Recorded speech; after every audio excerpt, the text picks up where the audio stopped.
अशीच कीर्तनाला चालले होते सहजन, अचानक तो न्यूजवाला समोर आला.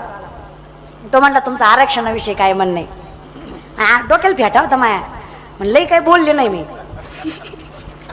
कारण तोंड आहे बघा. खरं सांगू का दादा, वाईट वाटतं रे, पोरगी असून वाईट वाटतं. पोरगी म्हणून इतकं वाईट वाटतं ना दादा. अरे इतका त्रास आहे ना ओपनवाल्याला शिक्षण घेताना. आम्ही गरीबातनं मोठी झालेली लेकर आहेत, आम्हाला जाणवतं दादा. आम्हाला कॉलेजला ईबीसीचा फॉर्म भरा, पोरगी असली की एक ईबीसीचा फॉर्म असतो, ते थोडी टक्के थोडे पैसे कमी होतात त्याने. त्याला बी इतके दाखले लागतात दादा, इतके. ह्यांचं फक्त नाव ऐकलं की ह्यांना आरक्षण आहे. आम्हाला स्वतःला सिद्ध करायलाच 15 दिवस लागते कागदपत्र गोळा करायला.